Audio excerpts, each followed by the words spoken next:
Siapa bekas Menteri Keuangan yang dinyatakan oleh SPRM di sini berkaitan dengan kes Spangko?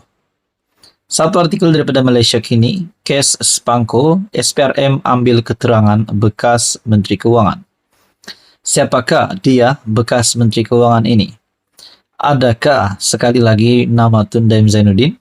Ataupun mungkin ada bekas Menteri Keuangan yang lain yang terlibat dengan kes ini? Saudara-saudara yang amat dihormati, terima kasih kerana masih bersama di dalam channel ini. Teruskan di dalam channel ini untuk info yang lebih hangat berkaitan dengan politik di Malaysia.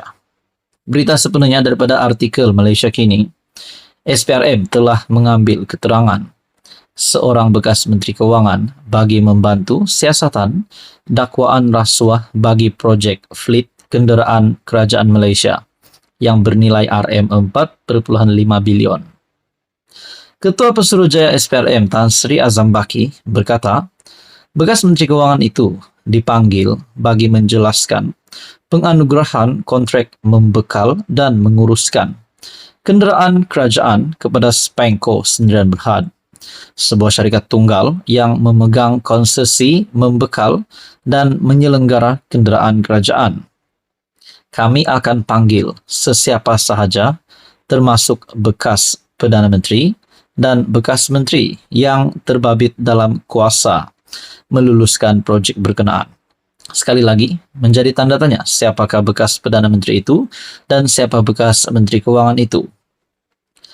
Itu adalah kenyataan daripada Azam Baki kepada pemberita selepas menghadiri Majlis Convocation Pegawai Integriti bertauliah ke-10 di World Trade Center yang dirasmikan oleh Ketua Setiausaha Negara Tan Sri Zulkifli Ali hari ini. Artikel pada 22 Februari.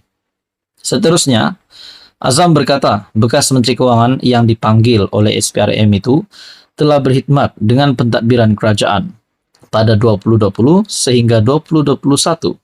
Nah, siapakah dia bekas Menteri Keuangan itu? Adakah bekas Menteri Keuangan itu yang memang terkenal? Beliau juga berkata siasatan membabitkan kes Spangko itu masih berjalan dan SPRM akan memanggil sesiapa sahaja bagi membantu siasatan yang sedang dijalankan. Ramai saksi sudah dipanggil, cuma bekas Perdana Menteri belum dipanggil.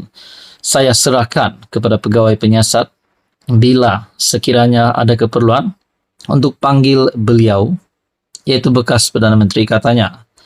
Terbaru SPRM memanggil lebih 20 saksi bagi membantu siasatan melibatkan kes terbabit pada 6 Februari lepas. Ketika ditanya sama ada isu Spangko ini mempunyai agenda politik, Azam berkata, sebagai Ketua Pesuruhjaya SPRM, beliau bertanggungjawab untuk melaksanakan tugasnya berdasarkan lunas undang-undang, aduan serta tomahan yang diterima pihaknya. Buat masa ini, ia adalah tanggungjawab saya, yaitu apa saja yang diberi aduan kepada kami, ia akan disiasat.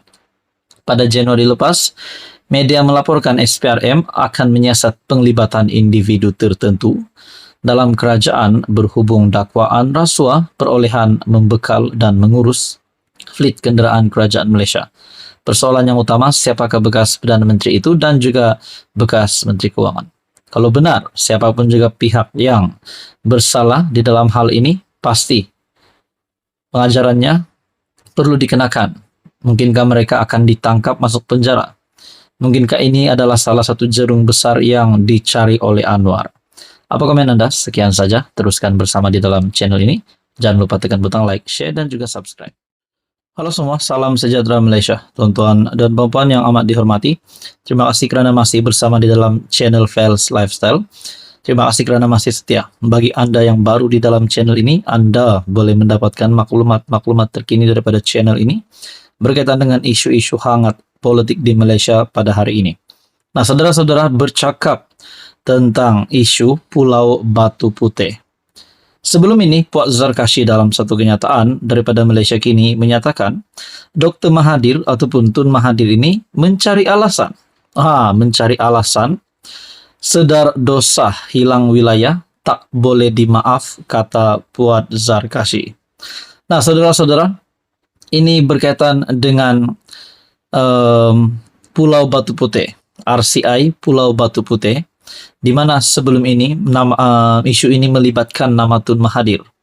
Bahkan di dalam artikel yang lain daripada MyTV Online juga menyatakan antara yang di Pertuan Agong ke-17, Mahathir dan Pulau Batu Putih. Belum terlambat untuk penulis ucapkan tahniah kepada Duli Yang Maha Mulia Sultan Johor, Sultan Ibrahim, Sultan Iskandar. Sultan Ibrahim memang terkenal sebagai seorang raja yang sangat tegas. Nah, adakah ketegasan baginda yang di Pertuan Agong ke-17 akan dibuktikan terhadap isu berkaitan Batu Putih ini? Dan di dalam artikel ini juga penulis berkata, sekiranya perkara ini akan dibongkar semula berkaitan dengan Pulau Batu Putih, sudah pasti yang kepanasan adalah Tun Dr. Mahathir menurut penulis ini.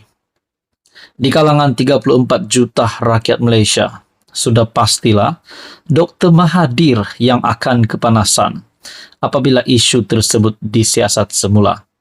Ada kabar angin yang mengatakan Dr. Mahathir sebenarnya tunduk kepada tekanan dari Singapura ketika menyerahkan pulau tersebut. Isu Pulau Batu Putih akan kembali menjadi hangat. Sebaik sahaja baginda ditabalkan sebagai yang di Pertuan Agong, ada beberapa isu yang diberikan keutamaan. Antaranya sudah pasti isu kehilangan Pulau Batu Putih kepada Singapura. Pulau Batu Putih sebelum ini berada di bawah jajahan pemerintahan Kesultanan Johor Darul Ta'zim. Namun atas beberapa sebab yang masih lagi tidak jelas, sehingga hari ini di bawah pentadbiran Dr. Mahathir pada tahun 2018, ianya telah diserahkan kepada Singapura. Lebih mengejutkan, keputusan itu dibuat tanpa pemakluman dan persetujuan Duli Yang Maha Mulia Sultan Ibrahim.